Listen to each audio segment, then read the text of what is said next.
in 4 seasons of doing this show, we have seen every kind of eating disorder that you can imagine. Now, I don't know if y'all remember this, but there was a woman who ate cigarette ashes. Y'all remember her? Yeah, y'all watched the Tyra show. Y'all like, yeah, I remember that. And do you remember that she loved them so much that she would use them as an ice cream topping? Somebody's repeating, like saying it before I even say it. And then there was a woman that pumped her own stomach. Remember her? Yes. She pumped her own stomach. She would actually put a tube down her throat and it would like pump the food out. I was like, that is so, so crazy. But Lanika, Daria, and Kirsten are eating things that will totally shock you as well. We did those other shows and we got emails and phone calls about so many other things, and these 3 girls wrote me. Check this out. We wanted to see these unique appetites in action.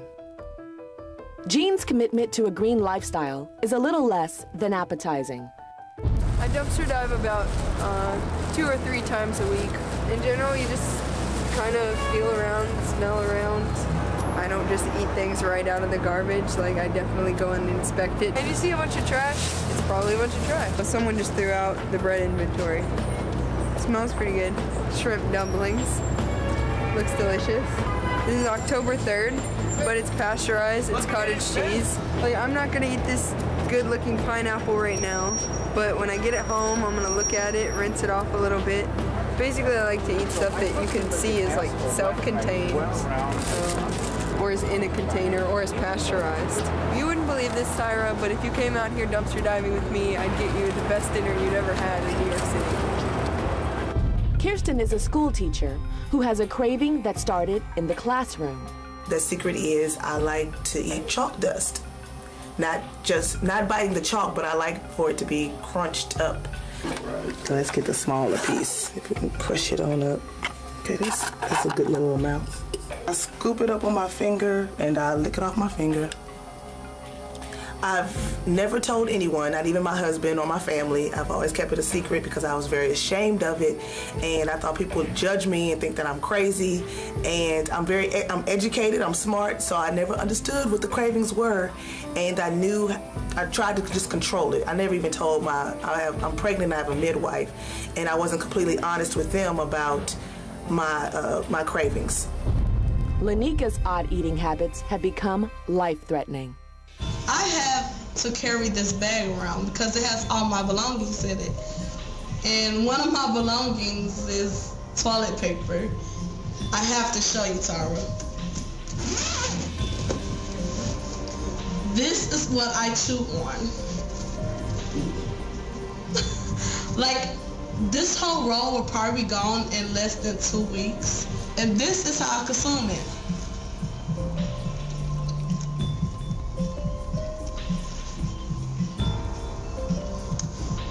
Then once that's done, I close my bag back up.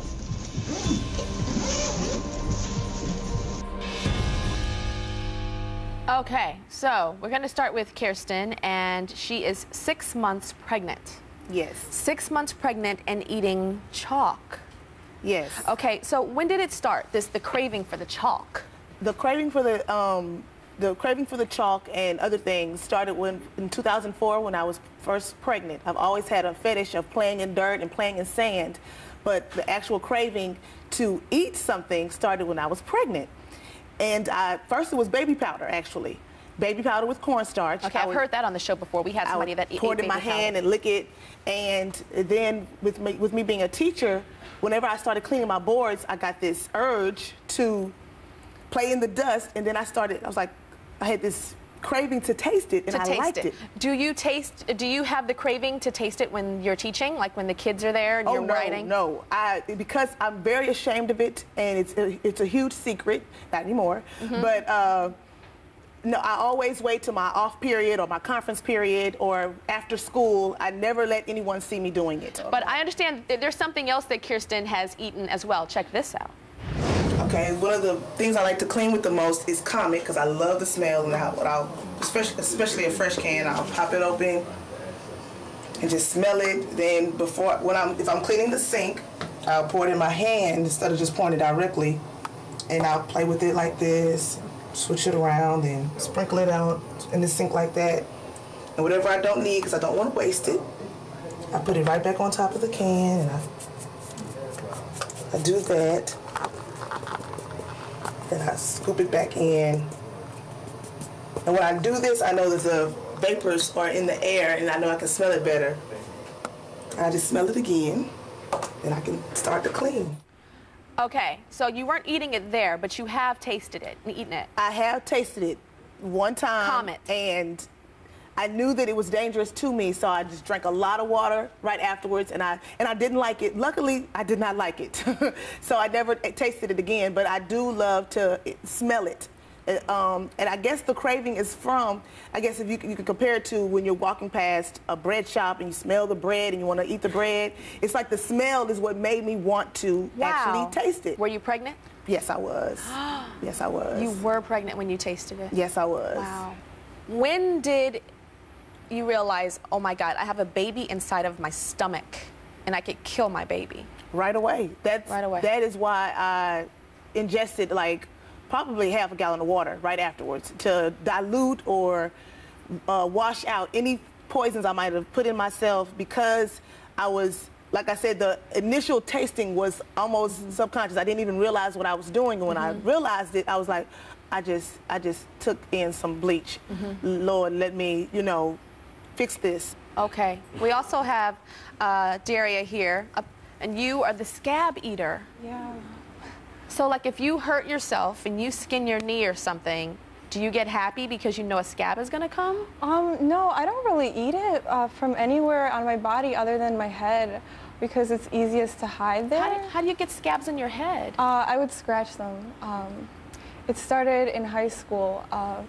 Around that time, I was also a vegetarian, and I thought it might have been because I wasn't getting enough protein, but I think it's just a nervous habit that I have. Okay, we're gonna get back to you in a little bit, because I don't know if you guys noticed, but when she said that she eats her scabs and she's a vegetarian, I thought, not a vegetarian, right? Because that's like meat. That's like cannibalism. Yeah. Kind of, in a way. Okay, and then we have Lanika. And Lanika, you're eating toilet paper. I have to ask you this. When you go to the bathroom and you're sitting there and you finish, and you use the toilet paper, do you eat it there when you're sitting on the toilet? Not the one you wiped, but... Not the one you wiped, but after you finish, do you eat the toilet paper while you're there? Yeah, like when I'm sitting on the toilet, I eat the toilet paper as I'm doing my business, and then even afterwards, I like sit there for like 20 minutes and eat the toilet paper. And it'd be long sheets, so. On the toilet, you're sitting there and eating the toilet paper? Yeah. Have you ever heard of anything like this in your entire life? Woo, we'll be right back. Women on this show today are obsessed with eating things that you could not pay most people to try. Now, Kirsten says that she cannot stop eating chalk, she eats dirt, baby powder, and she's even tried Comet when she was 6 months pregnant.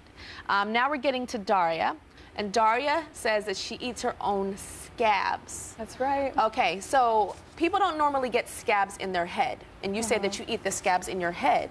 So I scratch them out. So did you originally just have one that happened from an accident, and then you continue to have it there, or? No, I don't remember how they started. I just remember always scratching my head, and that would make more, and I would pick those out. And I don't remember them ever healing. They don't heal because you continue to scratch them. Yeah. Your mom always says, if you have a scab, right, don't touch the scab because you want it to heal. Don't touch the scab. Yeah. Do you notice when you pick them? Is it when you're stressed, or? Yeah, it's my outlet for when I'm stressed or having a rough time. It brings me comfort and relief. So tell me about being a vegetarian but eating your own flesh. That I don't understand. It didn't even click with me that I was actually eating my flesh.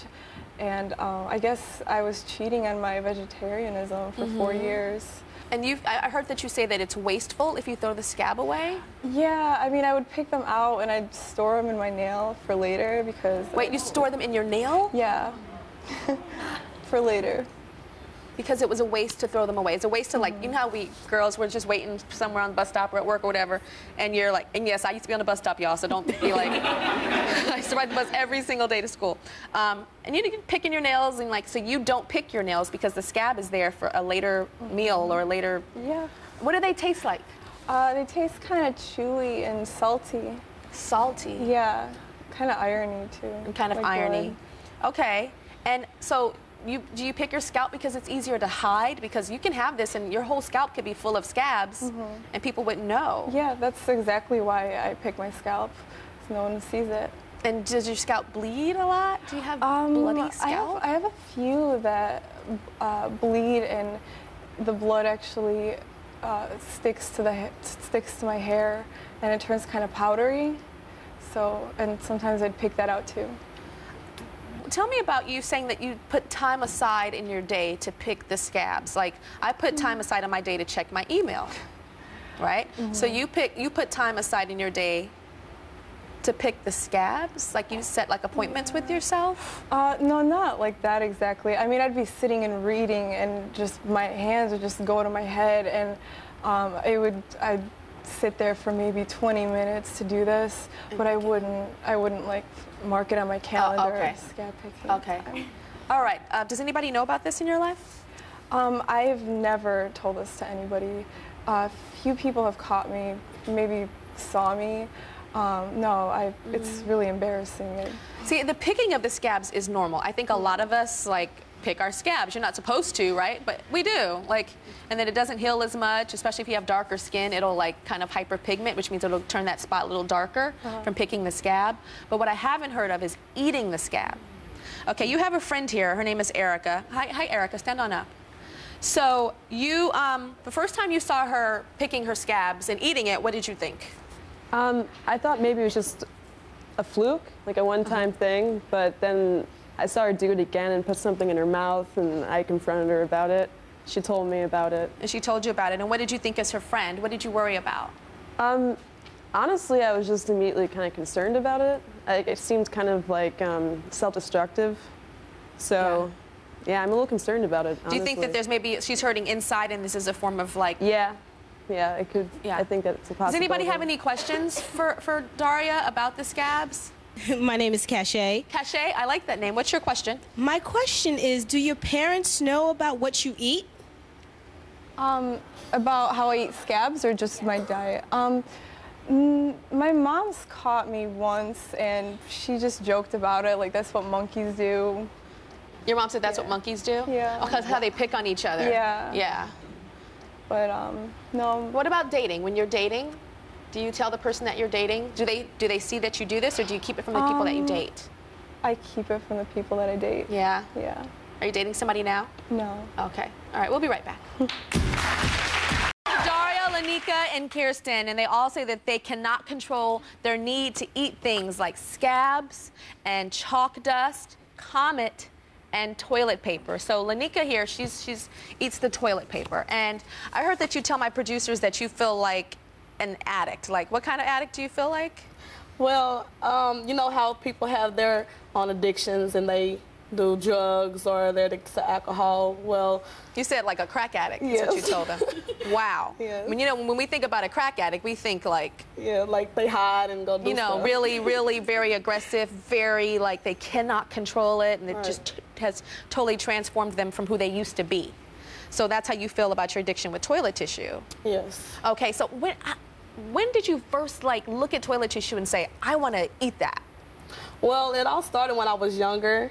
And how old? Like 12 or 13. Okay. And it was past me and my brother's bedtime, and my mother wouldn't let us go down for water. So me and my brothers, we went into the bathroom and we put the water on the toilet tissue and began to sucking it. And I guess I kind of became an addict to it then. Really? So it tasted good? Yes. Was it scented? No. I'm not trying to laugh, y'all. Y'all are laughing. But I'm just curious. I'm thinking, because, like, you know, they have the different scents. And these days, they're doing all different types of scents. So I'm thinking that maybe that's what it was. So it wasn't like a flavor. No. Okay, so now tell me about the craving. Like, you're sitting there and, like, on the toilet, actually, and you crave the taste. How does it feel like in your mouth and going down your throat? Because you're not sucking on it anymore. You're actually swallowing it. Yes. Like toilet paper, you know, as it goes down the drain, it dissolves in the water. So it kind of dissolves in my mouth. And when it does, like when it's kind of blocking my airway, and then I swallow it. I like that, and I like the feeling on my tongue. So it blocks your airway? Yes. And you like that? Yes. Why do you like to make it feel like you're not breathing? It's not so much as making it feel like I'm not breathing. It's just I don't know how to explain it, but it's just the feeling, period. It feels good. Right. Okay. So earlier you said that you eat toilet paper on the toilet. When you're sitting on the toilet, while you're using the bathroom, while you're doing number 1 and number 2, you eat the toilet paper. Yes. And then you sit there for 20 minutes after and eat it? My legs get numb and everything. My legs get numb and I'm just sitting there going to the toilet sometimes. So I can only imagine you like sitting there even longer. Yeah. Who knows about this in your life? Well, I just recently told like everybody. Yeah? Yes. And what was their response? Well, they crack jokes and make fun of me, but they seriously want help from me. They want help, okay. Yes. And how much do you eat a day? I eat like a half a roll a day. A half a roll a day. And how much do you eat a week? Like 4 rolls. Oh my gosh. Tell me about the stomach pain you've been having. Well, when I was younger, when I was eating it a lot, my stomach was stopped up. Like I couldn't go to the bathroom or anything like that. And I became very, very weak. So my mom took me to the hospital, and come to find out my intestines was stopped up. Like it was so severe. And they told me that I came in on time, or I would have been like really sick. You would have been sick. So see, that's so funny to me because you said that, well, Tyra, the toilet paper, it dissolves in the toilet and it dissolves in my mouth. But it's not dissolving in your intestines. It's getting stopped up. Right. Your roommate is here. Your roommate, LaToya. Hi, LaToya. Hi. So how long has she gone without going to the bathroom, without doing number 2? It was like a month. Yeah. A month? Yeah. A month of not going to do number 2? It's hard. It's like I have to like do a laxative to make myself use it. Yeah. I've heard of people not going for like 5-6 days and having to be rushed to the hospital for that. But a month? I'm surprised that you're still here alive and did not go to the bathroom for a month.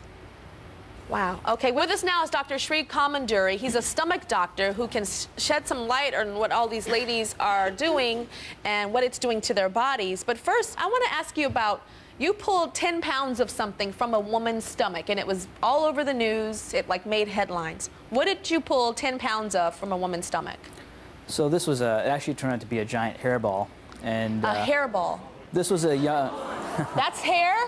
That's hair. All compacted? Yeah, this was a young girl who actually came to see us for just having abdominal pain, and her outside doctor had done an x-ray where they thought they saw a big growth in the stomach. When we looked at the x-ray, it actually looked like a foreign body. So subsequently we did a test where we looked with a camera into the stomach called an endoscopy, and this is what we saw. It was so large we had to send her for surgery, and they removed it. And subsequently she did well. She went on to have some behavioral therapy on controlling the underlying to help her with eating her hair. Would she pull it out of her scalp and eat it? Yeah, so it was just a very repetitive behavior where she would not even think about it, and she'd be That's like the shape of a stomach. You guys see that? Doesn't it remind you of like an anatomical shape?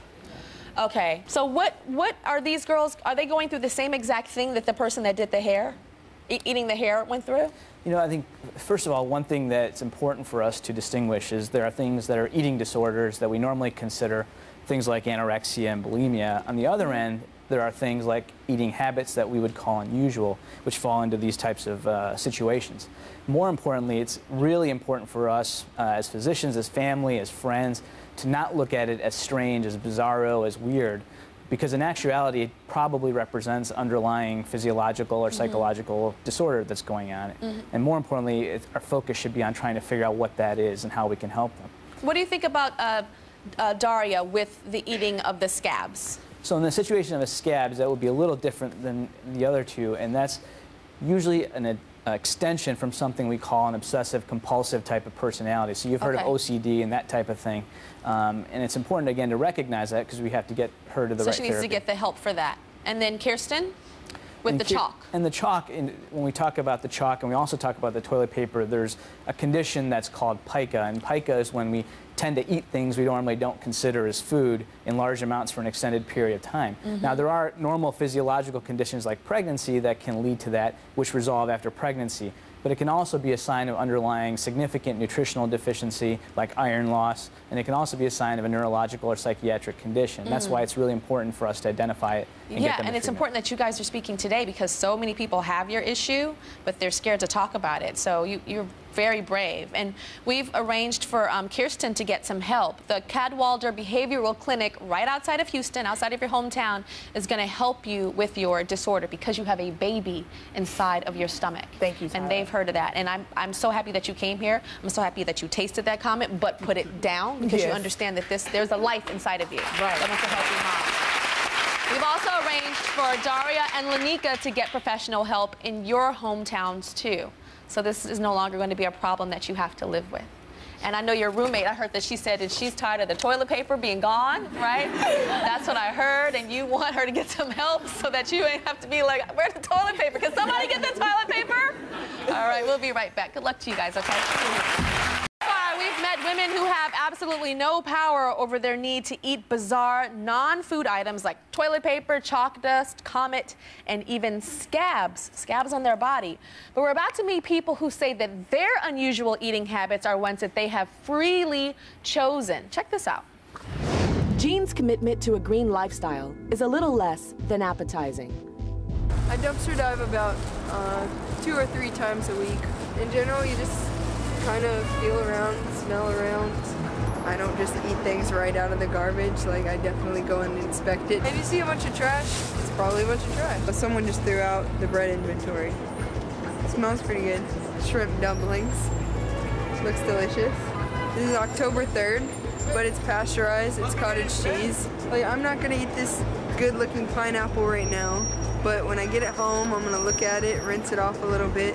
Basically, I like to eat stuff that you can see is like self-contained, or is in a container, or is pasteurized. You wouldn't believe this, Tyra, but if you came out here dumpster diving with me, I'd get you the best dinner you'd ever had in New York City.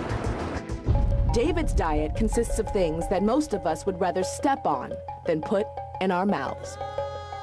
My name is Dave, and I eat bugs.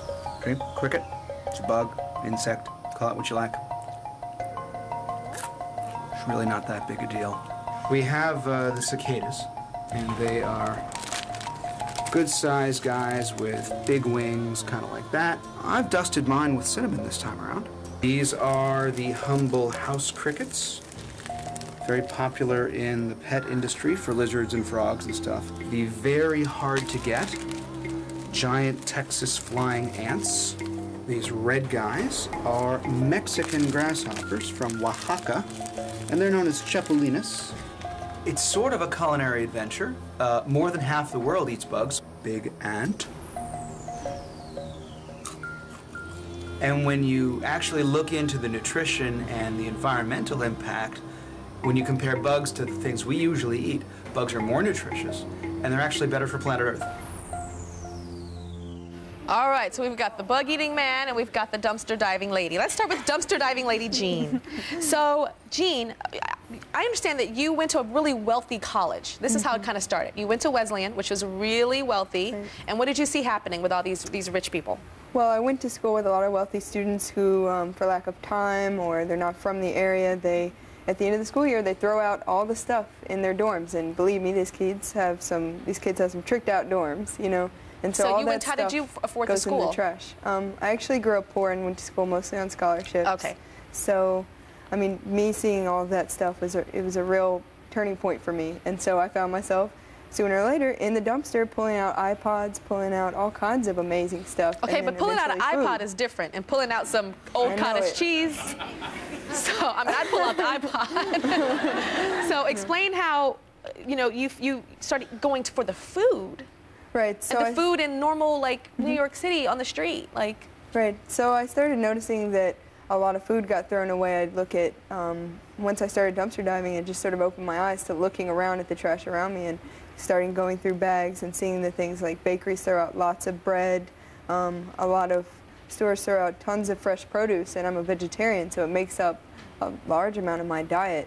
So how much money do you save by dumpster diving? I'd say that the average person probably spends $70 to $100 a week on food, and I spend about $15.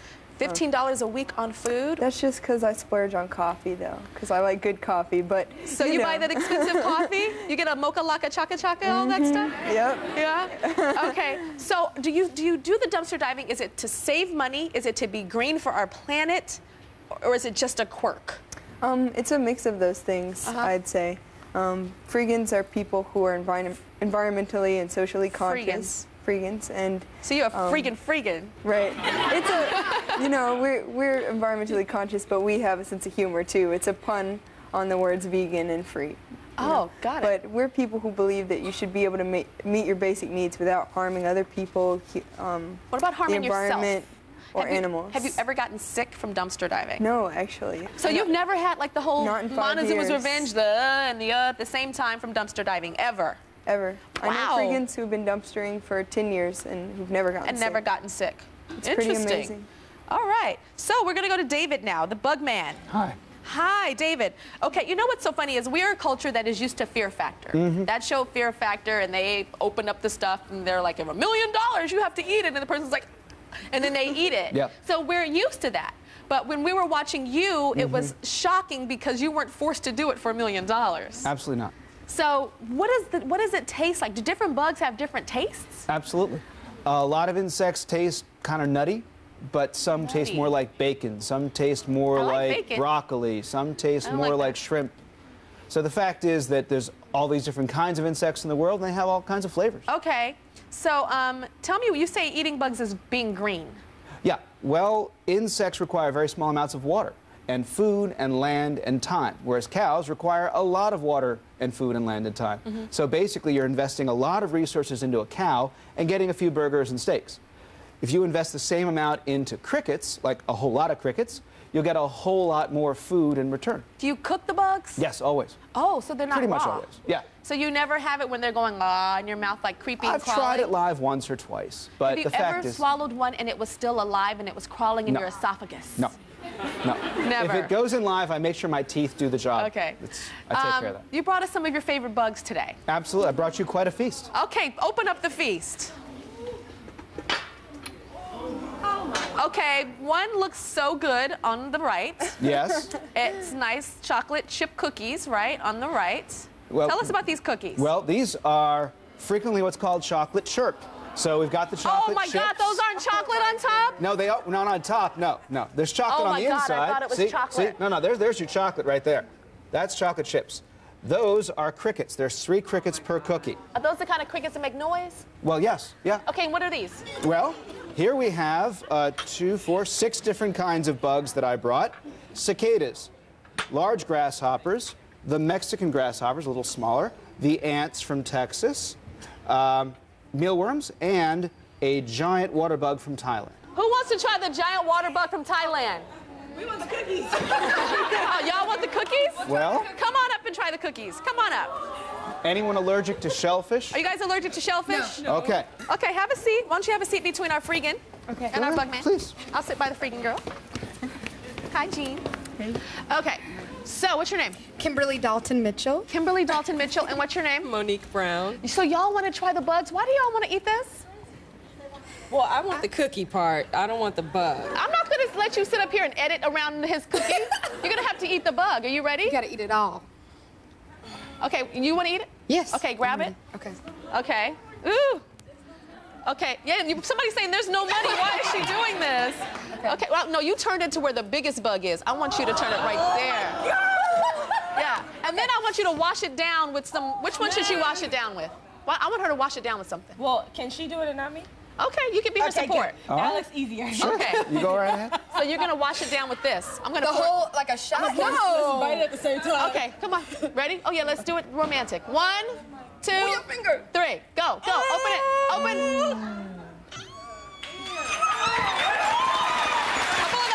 Couple of those. Couple of these. Just a little bit. I can't. Okay. Come on, Mo. Come on, Mo. Come on, Mo. No. What does it taste like? Tastes like a nut. Tastes tastes like a nut? It tastes like a chocolate chip cookie. It's not that bad. And a nut. All right, well, I'm not tasting it at all. I know what you guys are thinking. I'm sorry. I eat a lot of salad. I'm sure there's a couple of bugs in the salad, right, Jean? Mm-hmm. Uh-huh, we'll be right back. Hey, so does anybody have any questions for our people, our interesting eaters here, our unique eaters? Come on over. All right, what's your name?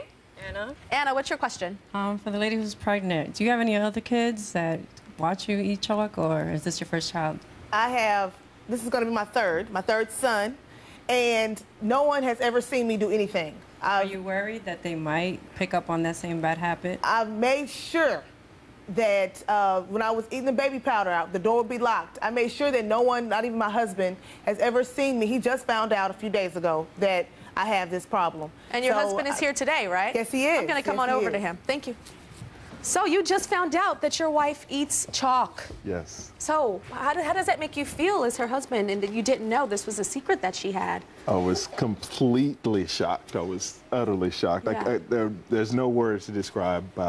I first felt shock, and then I felt fear for her health and for the child. Mm-hmm. I immediately wanted to let her know that I was there for support. I wanted to help in any way I could. Mm-hmm. I felt kind of helpless at a point because I've never heard that before. Mm-hmm. So that's why we're going to get her help. And you're going to go to some of the sessions with her too? I'll be every session. Oh, great. Thank you. Thank you. Who else? Anybody else? Questions? Stand on up. Come on over.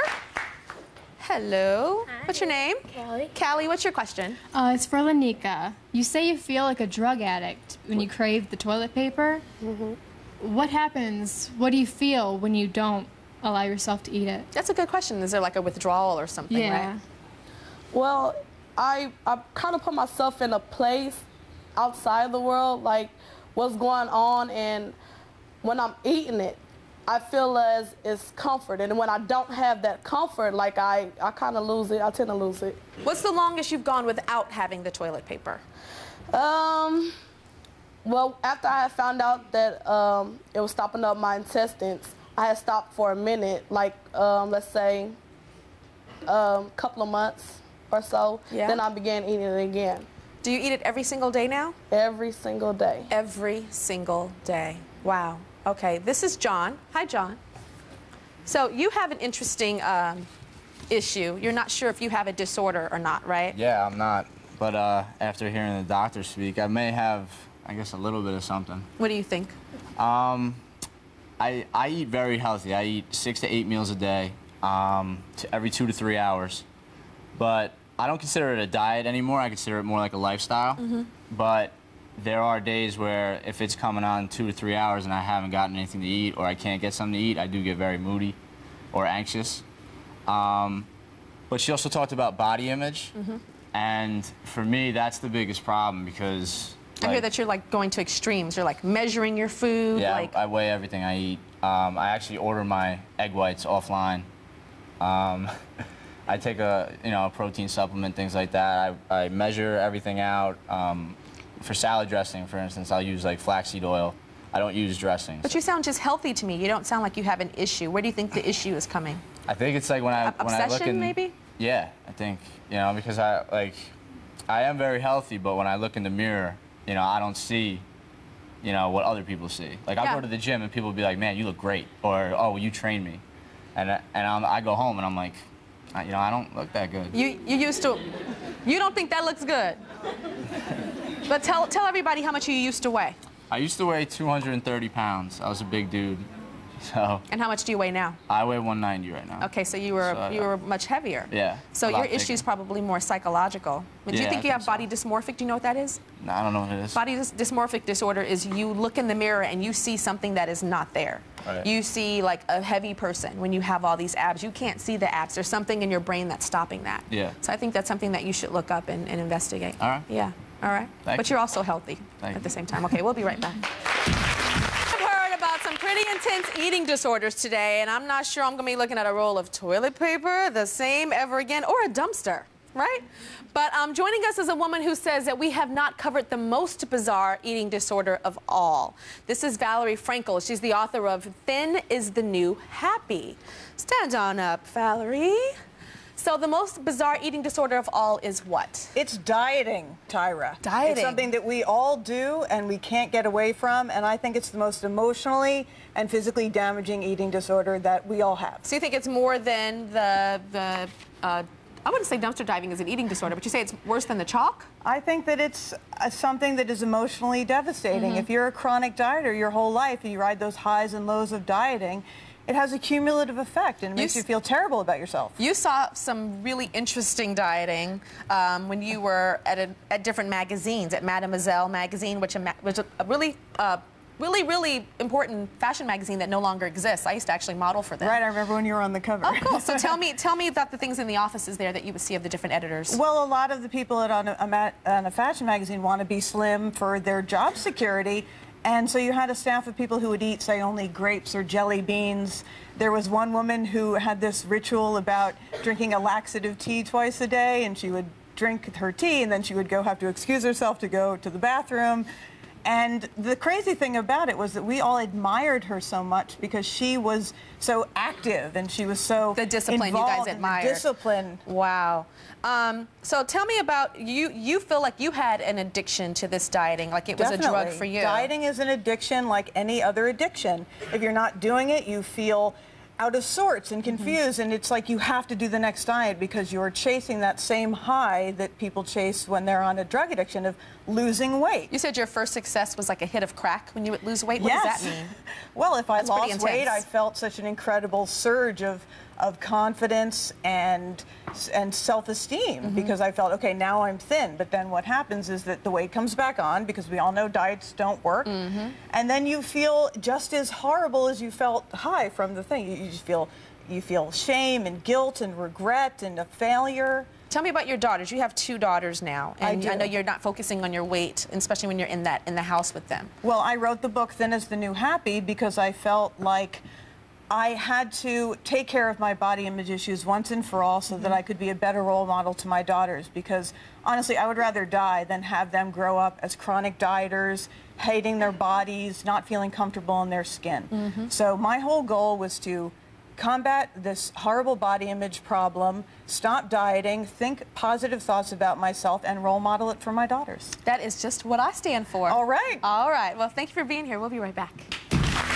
Some of you have been really shocked or maybe even disgusted by what today's guests were eating. And I know that there are a lot of you guys out there who are dealing with eating issues of your own. So if you want to help or if you want more information about your not so normal eating habit, go to tyrashow.com and I'll see you later. And now Fergie is going to sing for me. Tyra. Yeah.